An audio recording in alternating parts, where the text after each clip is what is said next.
ॐ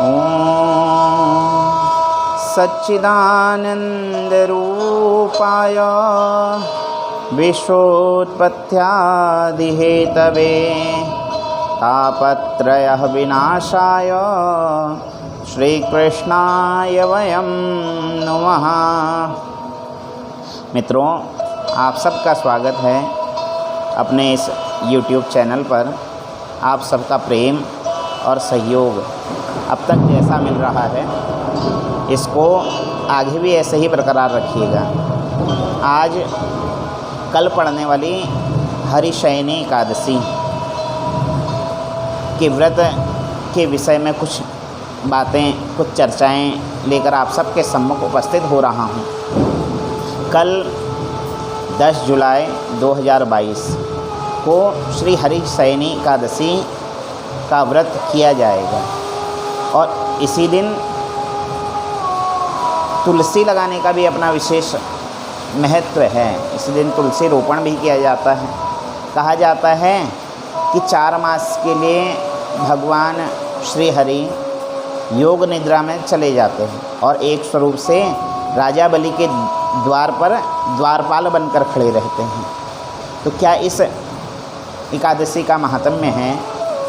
यदि इसके बारे में जानें तो युधिष्ठिर जी महाराज ने भगवान से पूछा कि हे केशव, आषाढ़ शुक्ल पक्ष की एकादशी को किस नाम से जाना जाता है? इसका क्या महात्म्य है, क्या महत्व है, किस लिए इस व्रत को किया जाता है?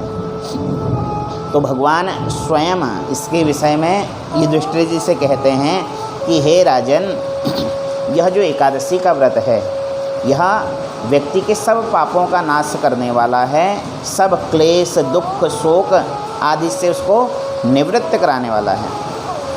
भगवान कहने लगे कि हे राजन, इस समय स्वयं नारायण 4 मास की योग निद्रा में समाहित हो जाते हैं और एक स्वरूप राजा बलि के यहाँ रहता है आगामी कार्तिक शुक्ल एकादशी तक। तो इस 4 मास को चातुर्मास भी कहा जाता है। तो चातुर्मास में व्यक्ति भगवान के स्वरूप का चिंतन करे, मनन करे, ध्यान करे, मन में किसी भी प्रकार के क्लेश, दुख, शोक, संताप आदि को ना लेकर केवल हरि का ही चिंतन मन में करता रहे। तो भगवान कहने लगे कि हे गरुड़, इस एकादशी का महात्म्य तो बहुत है जिसका मुख, हे राजन, इस एकादशी का महात्म्य बहुत है जिसका मुख से वर्णन भी नहीं किया जा सकता। एकादशी की रात्रि में जीव जागरण करे, शंख चक्र गदा और शंख चक्र गदा पद्म वाले चतुर्भुज स्वरूप का भगवान का पूजन करें। जो श्रद्धा भाव के साथ इस प्रकार भगवान का पूजन करता है, ब्रह्मा जी स्वयं कहते हैं कि ऐसे व्यक्ति के कर्म के फल को देने में मैं भी असमर्थ हूँ और यह व्रत मुझे विशेष प्रिय है। इस समय वर्षा ऋतु की अधिकता रहती है तो लंबी यात्राएं इस समय नहीं करनी चाहिए। इसलिए प्राचीन समय में साधु, संत, सन्यासी आदि इस समय यात्राओं को वर्जित बतलाते थे। इस चातुर्मास में लंबी यात्राओं से जीव को बचना चाहिए। चातुर्मास में सब नियमों का पालन करना चाहिए, दीपदान करना चाहिए, भगवान का पूजन करें। इस देखिए, आज कल से 6 दिन पश्चात फिर श्रावण मास प्रारंभ हो जाएगा। 16 तारीख से श्रावण लग जाएगा। तो इन 6 दिनों में भगवान के वामन स्वरूप का पूजन जीव को करना चाहिए। और कुछ चीज़ें वर्जित बतलाई इस समय। तो भगवान कहने लगे कि हे राजन, सावन में साग का वर्जित करना चाहिए, अर्थात हरी सब्जियों को त्याज्य करना चाहिए, उसका उपभोग नहीं करना चाहिए। भाद्रपद मास में दही का उपयोग नहीं करना चाहिए। क्वार में दूध को वर्जित रखना चाहिए और कार्तिक मास में दाल का उपयोग नहीं करना चाहिए। तो इस प्रकार इन चीज़ों से जीव को बचते हुए इन चीज़ों का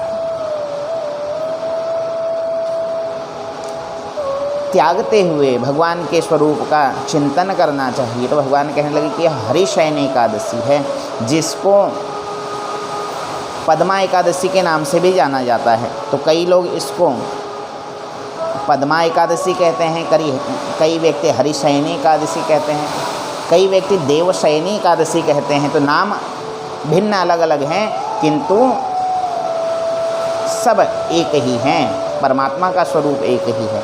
तो ऐसे भगवान के चतुर्भुज स्वरूप का चिंतन करें, मनन करें, ध्यान करें।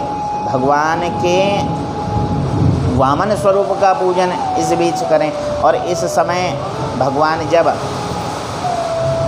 योग निद्रा में जाते हैं तो पृथ्वी का भार, पृथ्वी का सब देख रेख स्वयं महादेव के हाथों में रहता है। तो इस समय महादेव का पूजन करें। इसलिए इसके पश्चात श्रावण मास में पार्थिव पूजा की अधिकता रहती है। पार्थिव पूजा बहुत होती हैं, तो उनका पूजन करें। तुलसी को अवश्य लगाएं। तुलसी की विशेषता तो कहते हैं कि हे राजन, भगवान स्वयं कह रहे हैं तुलसी तो इतनी प्रिय है हरि को कि तुलसी की पवन, तुलसी को स्पर्श करके जो पवन बहती है उस पवन से यमदूत भी भयभीत रहते हैं। यमदूत, जिस घर में तुलसी वृक्ष हो, भगवान का पूजन होता हो, वह घर फिर घर नहीं रहता, वह तो तीर्थ बन जाता है। और स्थान पर यदि कभी किसी की मृत्यु भी हो जाए तो यम के दूतों का दर्शन उसको नहीं होता, क्योंकि यम के दूत उस स्थान पर नहीं उपस्थित होते। तो इस प्रकार श्रद्धा भाव के साथ पूजन करना चाहिए। अब कई लोगों के मन में संशय आ रहा था, कल कई लोगों का मेरे पास मैसेज भी आए, फ़ोन भी आए कि इतवार है, इतवार के दिन कैसे तुलसी लगाएं। तो देखिए, इतवार के दिन तुलसी तोड़ना वर्जित है, किंतु तुलसी को रोपण किया जाता है, उसकी रक्षा की जा सकती है, उसको संरक्षित किया जा सकता है। तो बिना किसी संशय के कल तुलसी अवश्य लगाएं। भूमि हो तो भूमि पर लगाएं, अन्यथा किसी गमले में, किसी पात्र में अवश्य तुलसी को लगाएं। उसका सेवा करें, उसका पूजन करें, क्योंकि भगवान को परम प्रिय है तुलसी।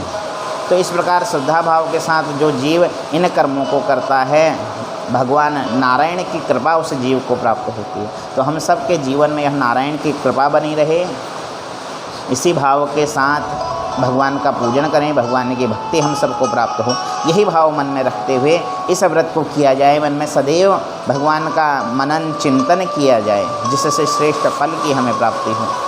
तो आज की वीडियो में इतना ही।